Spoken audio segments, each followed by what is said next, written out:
పెళ్ళైనా పండగైనా వేడుక ఏదైనా పట్టుచీరల ప్రత్యేక వేదిక వారాహి సిల్క్స్.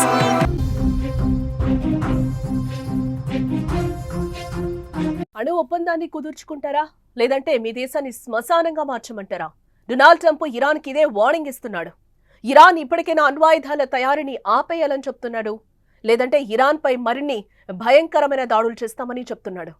ఇటు అణుబాంబుల తయారీ భయంతోనే ఇరాన్ పై దాడులు చేశామని ఇజ్రాయెల్ అధ్యక్షుడు బెంజమిన్ నెతన్యాహు చెప్తుంటే, ట్రంప్ నేను చెప్పినట్టే దాడులు జరిగాయని ట్వీట్లు చేస్తున్నాడు.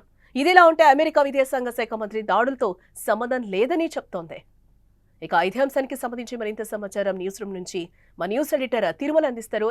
తిరుమల, అసలు ఇరాన్ దాడుల వెనుక ట్రంప్ పాత్ర ఏంటి? దానికి చాలా స్పష్టంగా అమెరికా డొనాల్డ్ ట్రంప్ వాషింగ్టన్ లో కూర్చొని ఆదేశాలు జారీ చేస్తే టెల్ అవీస్ లో కూర్చున్న అన్న నెతన్యాహు వాటిని పాటిస్తున్నాడు. చాలా స్పష్టంగా ఇక్కడ చెప్పొచ్చు, ఇరాన్ పైన దాడికి పూర్తి కారణం అమెరికా.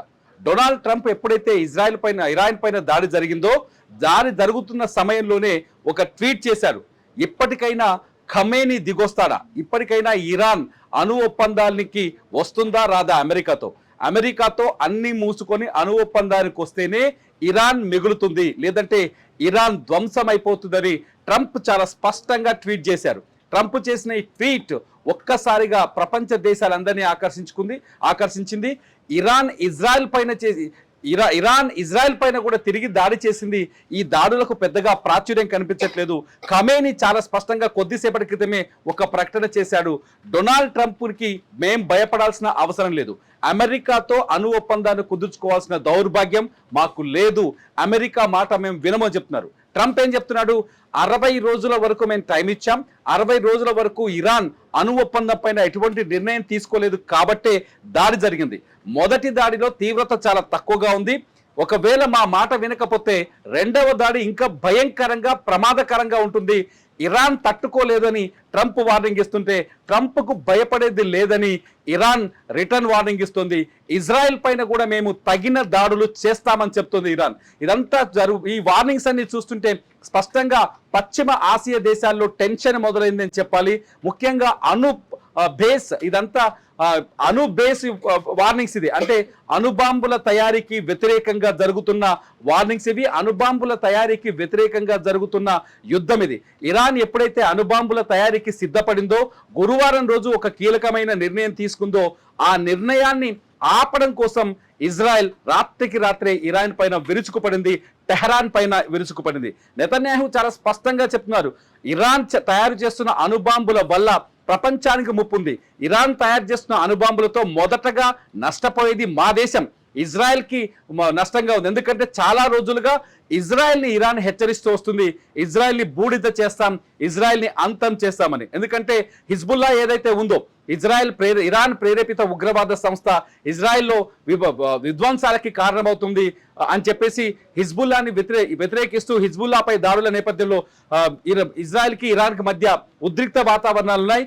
ఈ ఇరాన్ ఖచ్చితంగా ఇజ్రాయెల్ పైన పగ తీర్చుకుంటామని చెప్తుంటే, ఇజ్రాయెల్ ఖచ్చితంగా ఇరాన్ని ధ్వంసం చేస్తామని చెప్తుంది. మధ్యలో డొనాల్డ్ ట్రంప్ వచ్చేసి ఖచ్చితంగా మాట వినాల్సిందే ఇరాన్, ఒకవేళ మాట వినకపోతే ఇరాన్ ధ్వంసం అవుతుంది, శ్మశానంగా మారుతుంది చెప్తున్నారు. ట్రంప్ తన ట్వీట్లో కొన్ని కీలకమైన అంశాల్ని చేర్చారు. ఏంటంటే, నేను ఎంత చెప్పినా టెహరాన్ సంబంధించిన నేతలు పట్టించుకోలేదు, వినలేదు. నేను చాలాసార్లు టెహరాన్ హెచ్చరించాను, ఖమేనీని హెచ్చరించాను, మీరు అణుబాంబుల తయారీని విరమించుకోండి అని, అయినా వినలేదు కాబట్టి ఈ దాడి జరిగిందని ట్రంప్ తన ట్వీట్లో తెలిపారు. రెండోది వచ్చేసి, మీ ఇరాన్ మొత్తం నాశనం అవ్వకముందే మేలుకోండి అని చెప్తున్నారు.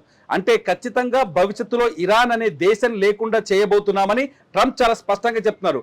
ఇక్కడనేమో ఒకవేళ అణుబాంబుల తయారీపైన వెనక్కి తగ్గకపోతే అమెరికా కూడా దాడి చేయడానికి సిద్ధంగా ఉందని చెప్తున్నారు. కానీ అమెరికా విదేశాంగ శాఖ ఏం చెప్తుంది, ఈ దాడులకి, ఇరాన్ పైన దాడులకి మాకు ఎటువంటి సంబంధం లేదని చెప్తుంది. కానీ ట్రంప్ అధ్యక్షుడు ఏం చెప్తాడు, చాలా స్పష్టంగా నేను నా హెచ్చరికల్ని పాటించకపోవడం వల్లే ఇరాన్ ఈరోజు ఈ పరిస్థితిని ఎదుర్కొందని చెప్తున్నారు. నిజంగా ఒక ప్రైవేట్ టీవీ ఛానల్కి ఇంటర్వ్యూ ఇస్తూ ట్రంప్ చెప్పారు, అద్భుతంగా చాలా గొప్పగా ఇరాన్ పైన దాడులు చేస్తుంది, అది చూస్తుంటే నాకు చాలా ఆనందం కలుగుతోంది అని చెప్తాడు. అక్కడ వందలాది మంది ప్రాణాలు పోతున్నాయి, అనేక రక్తపాతం జరుగుతోంది, అనేక మంది అమాయకులు చనిపోయారు, అర్ధరాత్రి పూట జరిగిన దాడుల్లో అనేక మంది అమాయకులు చనిపోయారు.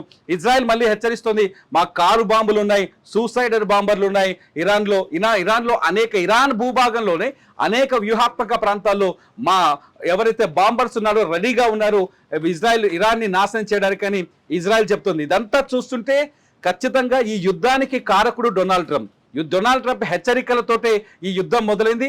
డొనాల్డ్ ట్రంప్ చెప్పడం వల్లనే నెతన్యాహు నిర్ణయం తీసుకున్నాడు. డొనాల్డ్ ట్రంప్ ఆదేశాలకు సపోర్ట్ చేయడం బట్టే, అంటే అమెరికా సపోర్ట్ చేయడం వల్లే ఇజ్రాయెల్ ఈ దాడులకు తెగబడిందని ఖమేని కూడా ఇప్పుడు అదే విమర్శలు చేస్తున్నారు.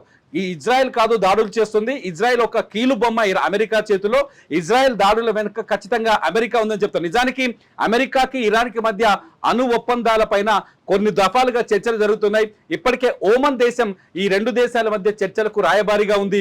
ఓమన్ దేశంలో ఇప్పటి వరకు 5 సార్లు చర్చలు జరిగాయి, 6వసారి చర్చలకి వెళ్లాల్సిన అవసరం ఉంది. ఈ చర్చలో ఇప్పటి వరకు ఎటువంటి నిర్దిష్టమైన నిర్ణయం రాలేదు. అణు ఒప్పందాన్ని రద్దు అణు బాంబుల తయారీని, యురేనియం శుద్ధిని రద్దు చేసుకోవాలని అమెరికా చెబుతుంటే ఖమేని ఎవరైతే ఇరాన్ సుప్రీం లీడర్ ఉన్నారో అసలు ట్రంప్ మాటలు వినాల్సిన అవసరం లేదు, అమెరికాను పట్టించుకోవాల్సిన అవసరం లేదని మొండిగా ముందుకెళ్తున్నారు. ఈ ఇద్దరు అంటే ఇరాన్ అణుబాంబులను అసలు తయారు చేస్తుందంటారా? ఇరాన్ నిన్ననే ఒక పెద్ద నిర్ణయం తీసుకుంది. ఇప్పటికే ఇరాన్లో 2 అణుశుద్ధి కర్మాగారాలు ఉన్నాయి, ఇక్కడ యురేనియం శుద్ధి జరుగుతోంది, ఇవి అణుబాంబుల తయారీ కోసం. మూడో అణుశుద్ధి కర్మాగారాన్ని కూడా రెడీ చేస్తుంది ఇరాన్. 9 అణుబాంబుల్ని తయారు చేయడానికి రెడీగా ఉంది. ఈ 9 అణుబాంబుల్ని ఆపడమే ఇప్పుడు అమెరికా లక్ష్యంగా పెట్టుకుంది. అందుకనే ట్రంప్ ప్రపంచ దేశాలందరితోనూ ఇరాన్ విషయంలో ఫోన్లో మాట్లాడుతున్నారు, లేఖలు రాస్తున్నారు, మెయిల్స్ పెడుతున్నారు, ప్రపంచ దేశాలందరితో సంప్రదించే ప్రయత్నం చేస్తున్నారు. ఇందులో భాగంగానే రష్యా ఉక్రెయిన్ యుద్ధం మధ్యలో కూడా ఎప్పుడైతే ఉక్రెయిన్ ఆపరేషన్ స్పైడర్ వెబ్ చేసిన 2వ రోజే రష్యా అధ్యక్షుడు పుతిన్తో మాట్లాడారు డొనాల్డ్ ట్రంప్. మీరు ఆ ఉక్రెయిన్ని అంటే క్షమించండి అని మాట్లాడుతూనే ఇరాన్ని ఎలా కంట్రోల్ చేయాలి, ఇరాన్ మీరు చెబితే వింటుంది, రష్యా చెబితే వింటుందని ట్రంప్ చెప్తున్నారు. ఎందుకంటే ఇరాన్కు రష్యా మద్దతుగా ఉంది మొదటి నుంచి. ఇరాన్ రష్యాకి సపోర్ట్ చేస్తుంది, రష్యా ఇరాన్కి సపోర్ట్ చేస్తుంది. ఈ నేపథ్యంలో రష్యాని కంట్రోల్ చేయండి అంటూ పుతిన్కి కూడా చెప్పాడు డొనాల్డ్ ట్రంప్. ఇదంతా చూస్తుంటే ఒక భయానకమైన వాతావరణం అయితే ఏర్పడుతుంది. ఇది 3వ ప్రపంచ యుద్ధం వైపు కూడా దారి తీయొచ్చని నిపుణులు చెబుతున్నారు. జానకి రైట్ తిరుమల. మొత్తంగా మనం చూస్తే డొనాల్డ్ ట్రంప్ ఇరాన్ కైతే వార్నింగ్ ఇస్తున్న పరిస్థితి కనిపిస్తుంది. ఇరాన్ ఇప్పటికైనా అణ్వాయుధాల తయారీని ఆపేయాలని కూడా చెప్తున్నారు, లేదంటే ఇరాన్ పై మరిన్ని భయంకరమైన దాడులు చేస్తామని కూడా చెప్తున్నారు. ఇటు అణుబాంబుల తయారీ భయంతోనే ఇరాన్ పై దాడులు చేస్తామని ఇజ్రాయెల్ అధ్యక్షుడు బెంజమిన్ నెతన్యాహు కూడా చెప్తున్నారు. ట్రంప్ నేను చెప్పినట్టే దాడులు జరిగాయని కూడా ట్వీట్లు చేస్తున్న పరిస్థితి కనిపిస్తుంది. ఇదిలా ఉంటే అమెరికా విదేశాంగ శాఖ మాత్రం దాడులతో సంబంధం లేదని కూడా చెప్తోంది.